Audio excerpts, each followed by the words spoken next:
बिस्मिल्लाहिर्रहमानिर्रहीम। मोहतरम नाजरीन, शैतान तो कैद है, फिर गुनाह क्यों? यानी हकीकत में शैतान का कैद होना हर इंसान उसके रोजे का उस पर पड़ने वाले असर से संबंधित है। इसलिए जो रोज़ा नहीं रखते या माह रमज़ान और रोजे के आदाब का ख्याल नहीं करते, उनके लिए शैतान कैद नहीं है। यही वजह है कि वो इस मुबारक महीने में भी अपने वजूद में शैतानी गतिविधियों को महसूस करते हैं। एक सवाल जो हम सभी के दिमाग में रहता है वह यह है कि हमसे रमज़ान जैसे मुबारक महीने में गुनाह कैसे हो जाते हैं, जबकि पैगंबर सल्लल्लाहु अलैहि वसल्लम का हदीस है कि माह रमज़ान के पहले दिन ही शैतान और गुमराह करने वाली ताकतें कैद हो जाती हैं। अल्लाह ने हर गुमराह करने वाले शैतान के लिए 7 फरिश्ते तैनात कर रखे हैं, ताकि जब तक माह रमज़ान है वो आज़ाद नहीं हो सकते। इसका जवाब उलमा ने इस तरह दिया है कि शैतान सभी के लिए कैद रहता है, लेकिन कुछ लोगों के आम दिनों में अंजाम दिए गए अमाल की वजह से उसका असर उनका पीछा नहीं छोड़ता। इमाम अली रज़ी अल्लाह तआला अन्हु फरमाते हैं कि एक बार जैसे ही माह रमज़ान आया, पैगंबर सल्लल्लाहु अलैहि वसल्लम ने खड़े होकर अल्लाह की हम्द की और फरमाया, ऐ लोगों, अल्लाह ने तुम लोगों को तुम्हारे इंसानी और शैतानी हर तरह के दुश्मनों से महफूज रखा है, और उसका फरमान है कि मुझसे दुआ करो मैं कबूल करूँगा। उसने दुआ के कबूल होने का वादा किया है।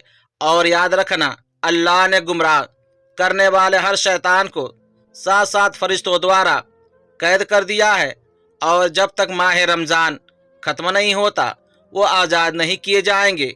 लेकिन बहुत से लोग शैतान के प्रभाव और उनके असर को इस महीने में अपने अंदर महसूस करते हैं, जिससे जाहिर होता है कि शैतान कैद तो हो जाता है, लेकिन उसके साल भर के गुमराह होने का असर हमारे वजूद से नहीं ख़त्म होता। हमारा सवाल और ज़्यादा गंभीर हो गया। इसके जवाब के लिए हमें पहले कुछ और चीज़ें हदीस की रोशनी में समझनी पड़ेगी। शैतान के कैद होने का कारण, शैतान के कैद होने के पीछे का राज रोज़ा है, क्योंकि रोज़े का नतीजा भूख है, और भूख शैतान के आने के हर रास्ते को रोक देती है। जैसे कि पैगंबर सल्लल्लाहु अलैहि वसल्लम की हदीस है कि शैतान इंसान के बदन में खून की तरह फैलता है, इसलिए खून द्वारा उसके बदन में घुसने के रास्तों को बंद करो।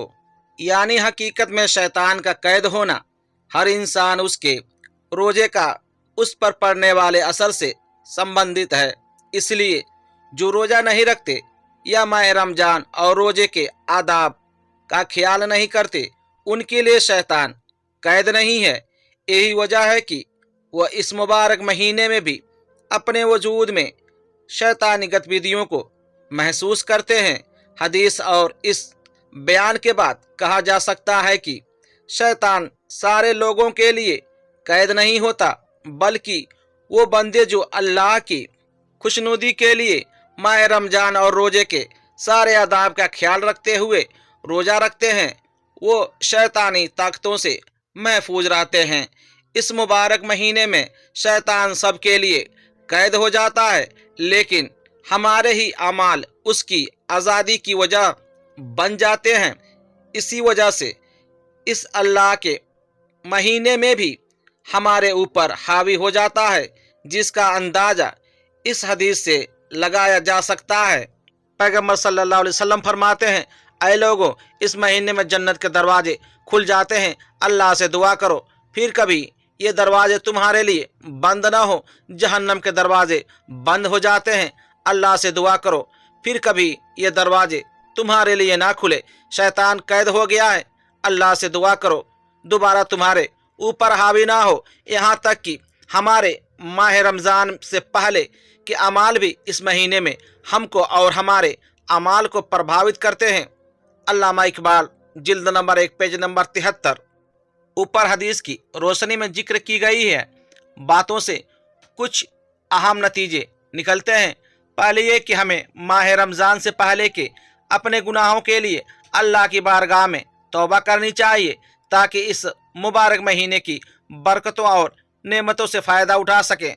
दूसरे ये कि माह रमज़ान के रोज़ों को उनके सारे आदाब के साथ रखना चाहिए ताकि शैतान हमारे वजूद से जगह ही न बना सके।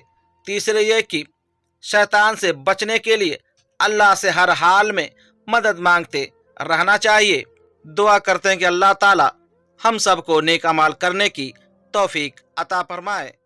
आमीन।